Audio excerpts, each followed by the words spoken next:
Does your child find the on-screen keyboard on their iPad a bit confusing? Small letters, lots of symbols, and keys that no one really quite knows what they do. I'm the ICT guy, and I'm going to show you how you can simplify their iPad keyboard and improve their typing confidence in an instant.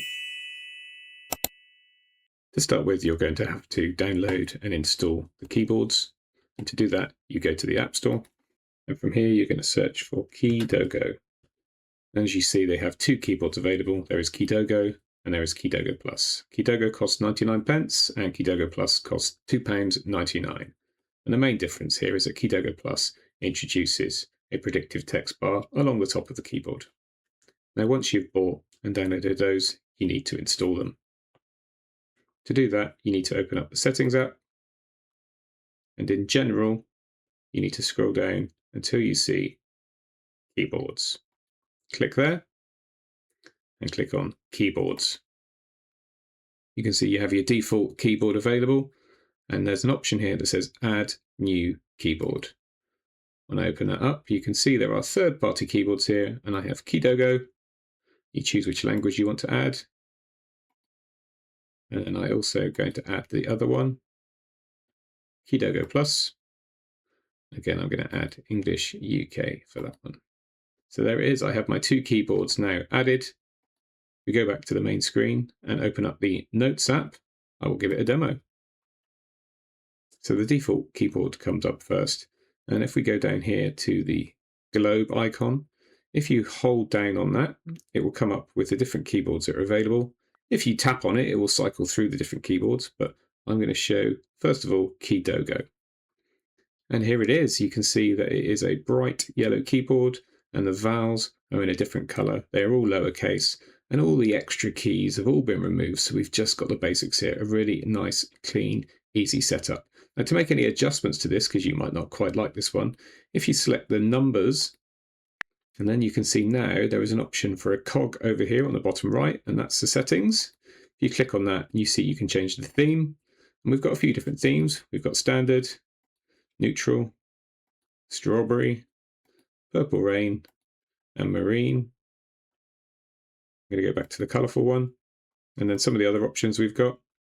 We've got the fonts we can change. There's quite a lot of different fonts you can use. You can pick whichever one you think is your favourite. I quite like the open dyslexic one. Go back to the options. You can change the layout if you want it to be simplified ABC, so it's in alphabetical order, or simplified QWERTY. I would probably recommend sticking to QWERTY, as it's used on almost every other computer that your child's going to be experiencing.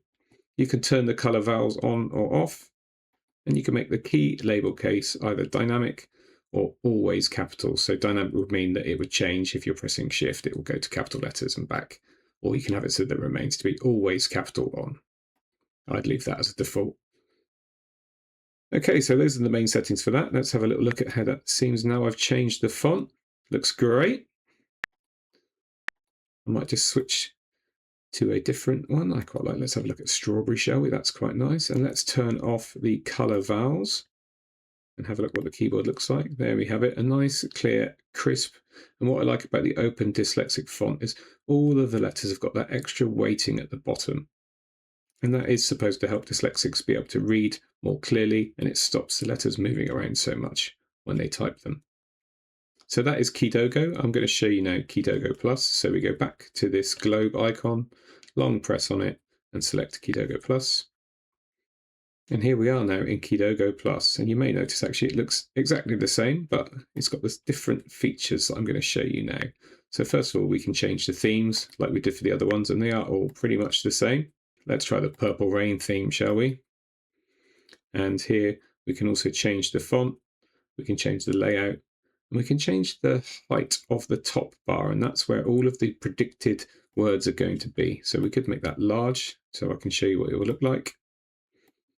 And then also we can change a few extra things as well, because we've got the word prediction tool. So you can turn that off if you don't want to. You can also change the maximum number of words it suggests as you type. I'll leave it as 5 for now. And let's go in and have a little look at that.